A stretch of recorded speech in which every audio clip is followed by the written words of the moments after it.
Assalamualaikum warahmatullahi wabarakatuh. Perkenalkan, kami dari kelompok 5 akan mempresentasikan tentang etika profesi akuntan dan kode etik akuntan. Perkenalkan, nama saya Melinda Rofiatul Adania, NIM akhir 120, dan anggota yang lain yang pertama Alfiatus Zumro, NIM akhir 091, yang kedua Melinda Febrianti, NIM akhir 111, dan yang terakhir Aprilia Widianingrum, NIM akhir 129. Pengertian kode etik profesi akuntansi. Kode etik profesi akuntansi merupakan suatu aturan tertulis yang dibuat untuk mengatur suatu profesi akuntan dalam melakukan pekerjaan sehingga tidak melakukan pelanggaran atau manipulasi yang disengaja yang dapat merugikan suatu pihak. Kode etik ini akan menjadi pedoman akuntan dalam melakukan setiap pekerjaan. Menurut Bramer, ada 8 tujuan kode etik profesi, yaitu yang pertama untuk menjunjung tinggi martabat profesi, yang kedua untuk menjaga dan memelihara kesejahteraan para anggota,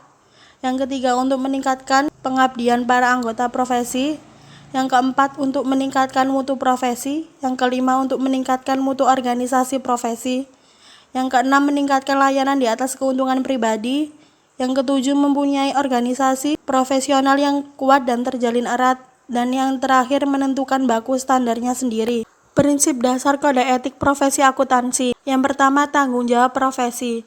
Seorang akuntan yang profesional harus menjalankan tanggung jawab profesinya, yaitu menjaga kepercayaan publik terhadap profesi akuntansi. Tanggung jawab profesi ini tidak dapat dijalankan oleh segelintir orang saja, tetapi harus semua elemen yang berprofesi sebagai akuntan. Jika hanya segelintir saja yang melakukan tanggung jawab profesi, tentu akan mengurangi kepercayaan publik kepada profesi akuntansi. Yang kedua, kepentingan publik. Salah satu ciri utama dari suatu profesi adalah penerimaan tanggung jawab kepada publik. Maksudnya, seorang akuntansi harus senantiasa memberi pelayanan yang terbaik kepada publik.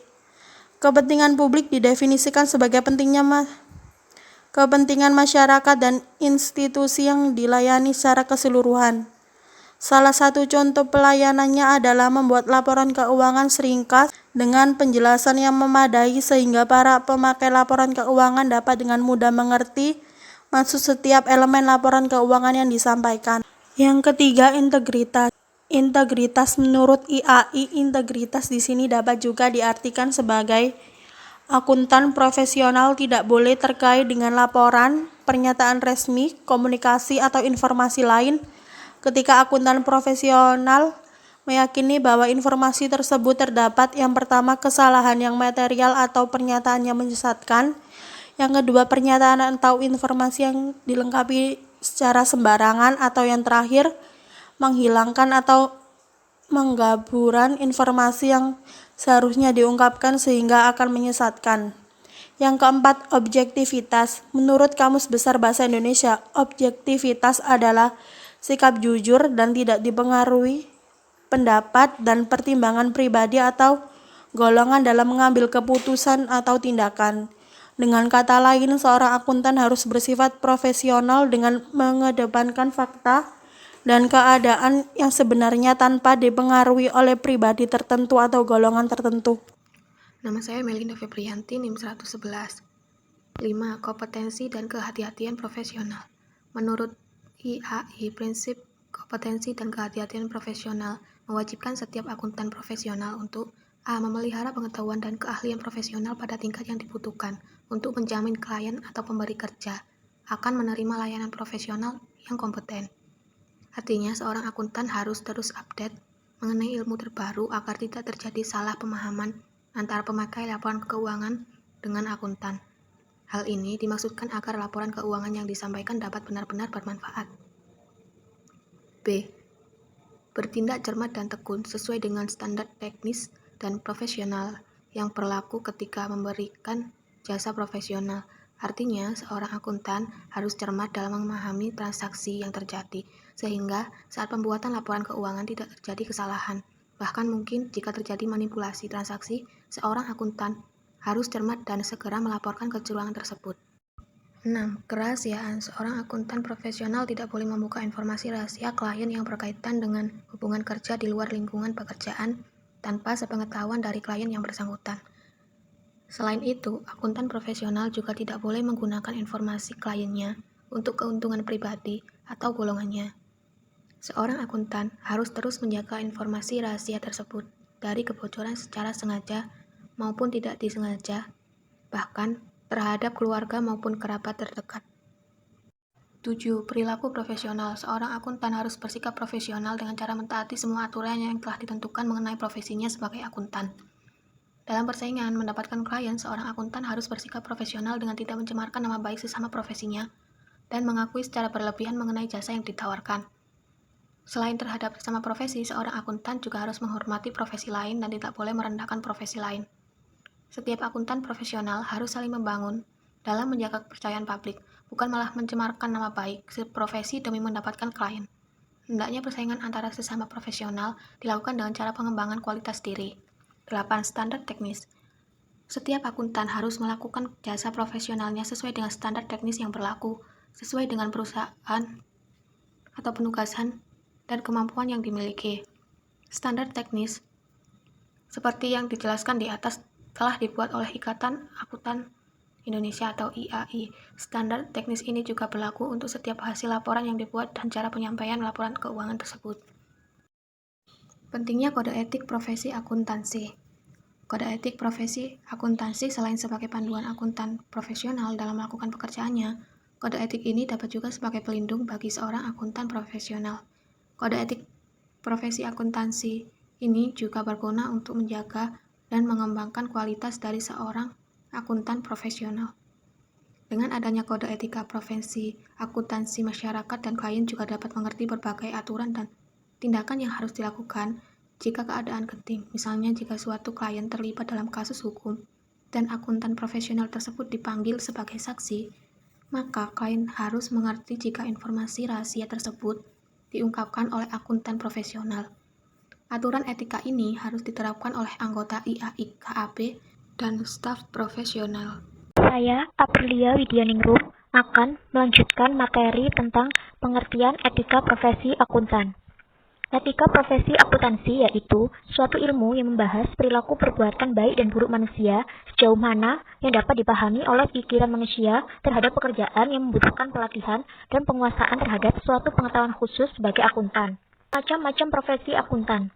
Yang pertama, akuntan publik.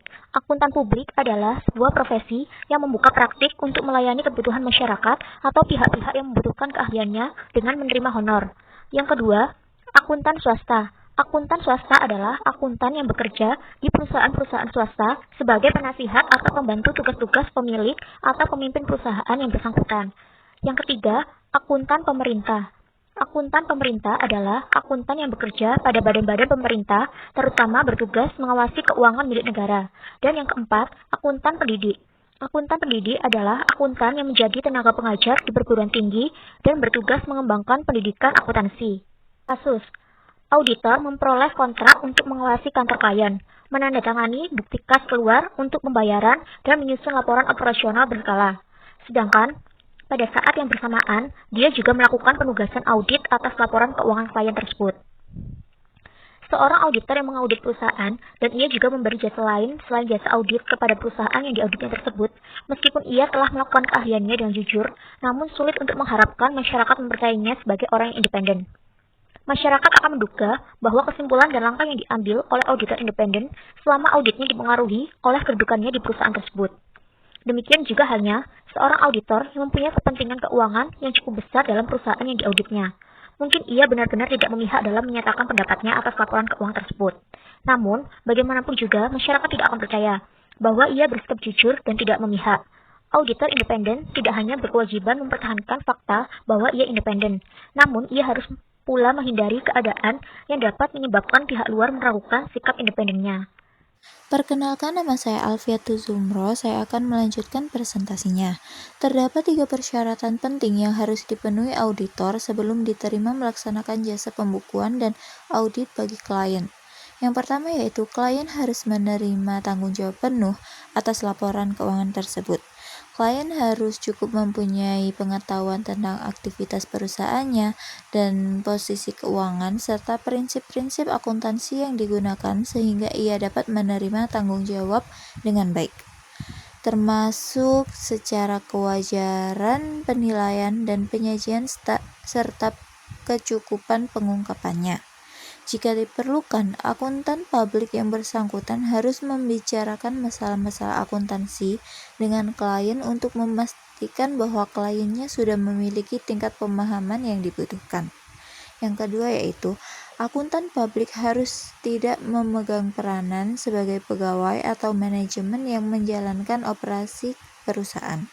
Sebagai contoh, akuntan publik tidak boleh melakukan transaksi, penanganan aktiva, atau menjalankan wewenang atas nama klien. Klien tersebut harus menyiapkan dokumen sumber semua transaksi dengan rincian yang cukup guna mengidentifikasikan pengendalian akuntansi atas data yang diproses oleh akuntan publik, seperti pengendalian terhadap total dan perhitungan di dalam dokumen. Dan yang ketiga yaitu dalam pemeriksaan atas laporan keuangan yang disiapkan dari catatan dan buku klien yang sebagian atau seluruhnya dibuat oleh akuntan publik. Harus sesuai dengan standar auditing yang berlaku umum. Kenyataan bahwa akuntan publik tersebut yang memproses atau menyusun catatan-catatan itu tidak boleh mengurangi kebutuhan melakukan pengujian audit yang memadai. Standar profesi akuntan publik mengatur secara khusus mengenai independensi akuntan publik dalam standar umum kedua yang berbunyi, dalam semua hal yang berkaitan dengan penugasan, independensi dalam sikap mental harus dipertahankan oleh auditor. Pemberian jasa lain selain jasa audit kemungkinan dapat berakibat akuntan publik kehilangan independensinya. Hal ini mungkin disebabkan beberapa hal sebagai berikut. Yang pertama yaitu kantor akuntan yang memberikan saran-saran kepada klien cenderung memihak kepada klien pada kepentingan kliennya, sehingga dapat kehilangan independensi di dalam melaksanakan pekerjaan audit. Kedua, kantor akuntan merasa bahwa dengan pemberian jasa selain jasa audit tersebut, harga dirinya dipertaruhkan untuk keberhasilan kliennya, sehingga cenderung tidak independen dalam melaksanakan audit. Yang ketiga, pemberian jasa lain selain jasa audit mungkin mengharuskan kantor akuntan membuat keputusan tersebut untuk kliennya, sehingga posisi akuntan publik menjadi tidak independen dalam melaksanakan jasa audit. Dan yang terakhir yaitu kantor akuntan yang melaksanakan pemberian jasa lain selain jasa audit mungkin mempunyai hubungan yang sangat erat dengan manajemen klien sehingga memungkinkan kurang independen di dalam melaksanakan audit. Jika ada pertanyaan yang ingin ditanyakan, silahkan menulis pertanyaannya pada forum diskusi di e-learning. Sekian presentasi dari kelompok kami. Terima kasih dan wassalamualaikum warahmatullahi wabarakatuh.